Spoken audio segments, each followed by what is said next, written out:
Hello, welcome to Examining Fictional Heroes and the Authors Behind Them. My name is Wayne Browder. Today, I want to start out with a couple of quotes. They're very famous quotes. I'm sure most of you, if not all of you, have heard them before. But they have a bearing on what I am discussing today, and they have a bearing on our lives, as I believe all of this stuff does. First quote. Everyone says, well, you should be harmless, virtuous. You shouldn't do anyone any harm. You should sheath your competitive instinct. You shouldn't try to win. You don't want to be too aggressive. You don't want to be too assertive. No, wrong. You should be a monster, an absolute monster. And then you should learn how to control it. That is Jordan Peterson. But the idea is not new.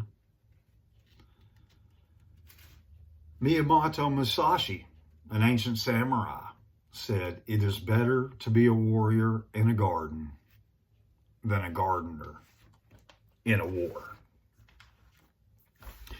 So it is true that in the society that we live in today, people don't want you to be assertive or aggressive. They don't want you to stand up for anything.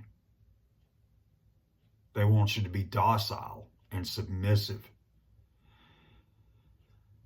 But Musashi shows us that this is not new. Men and leaders do not always have the luxury of being nice guys. So, to further illustrate this point, I'll be reading an excerpt from the story Kings of the Night by Robert E. Howard. This is, in fact, my favorite time travel story. And when you hear that, I promise you it is nothing like what you imagine. You can find this story in this volume. Bran Mak Morn, The Last King, because he was the last king of the Pictish race in these stories. As in the days, Cormac turned his steed and rode back across the trampled field. His horse's hooves splashed in lakes of blood and clanged against the helmets of dead men. Across the valley, the shout of victory was thundering, yet all seemed shadowy and strange. A shape was striding across the torn corpses, and Cormac was dully aware that it was Bran. The Gael swung from his horse and fronted the king. Bran was weaponless and gory. Blood trickled from gashes on brow, breast, and limb. What armor he had worn was clean hacked away, and a cut had shorn halfway through his iron crown. But the red jewel still gleamed unblemished like a star of slaughter. It is in my mind to slay you, said the Gael heavily and like a man speaking in a daze. For the blood of brave men is on your head. Had you given the signal to charge sooner, some would have lived. Bran folded his arms. His eyes were haunted. Strike if you will. I am sick of slaughter. It is a cold mead, this kinging it. A king must gamble with men's lives and naked swords. The lives of all my people were at stake. I sacrificed the Northmen, yes. And my heart is sore within me, for they were men. But had I given the order when you would have desired, all might have gone awry. The Romans were not yet massed in the narrow mouth of the gorge, and might have had time and space to form their ranks and beat us off. I waited until the last moment, and the rovers died. A king belongs to his people and cannot let either his own feelings or the lives of men influence him. Now my people are saved, but my heart is cold in my breast. Now I'm going to talk about something a little more contemporary that some of you may have seen before, actually.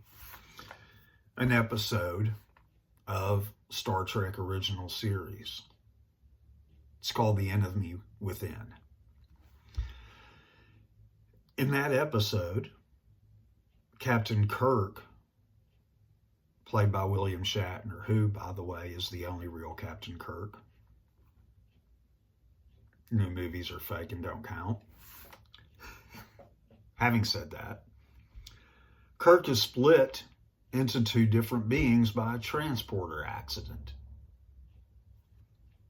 One half is his good side, while the other half is his dark side.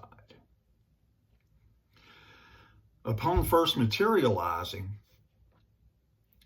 his weak side feels disoriented, and Scott escorts him to sickbay.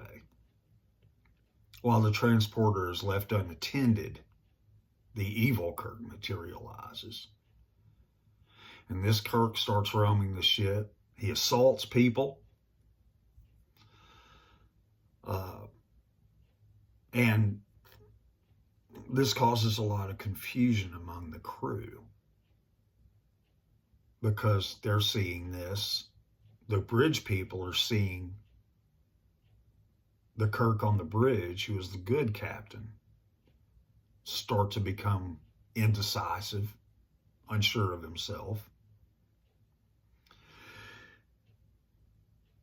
And the solution they come up with after this dog creature is done the same way, and they discover it's split in two, is to use the transformer, once cleaned of the magnetic ore that caused the accident, to rematerialize the creature into one again. The creature dies.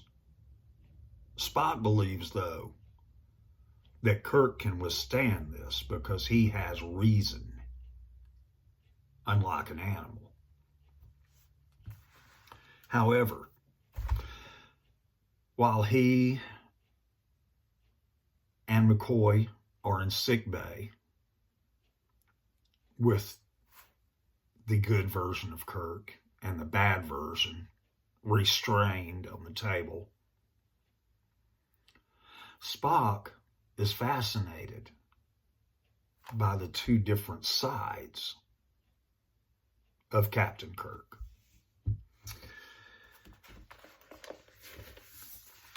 And he says that he is rapidly losing his ability to command.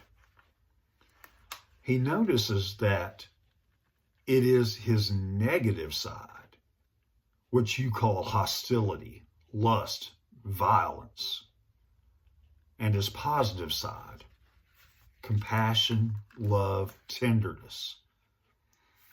What makes a man an exceptional leader? We see here indications that it is his negative side, properly controlled, that makes him strong. That his evil side, properly controlled and disciplined, is vital to his strength. Your negative side removed from you, your power of command begins to elude you.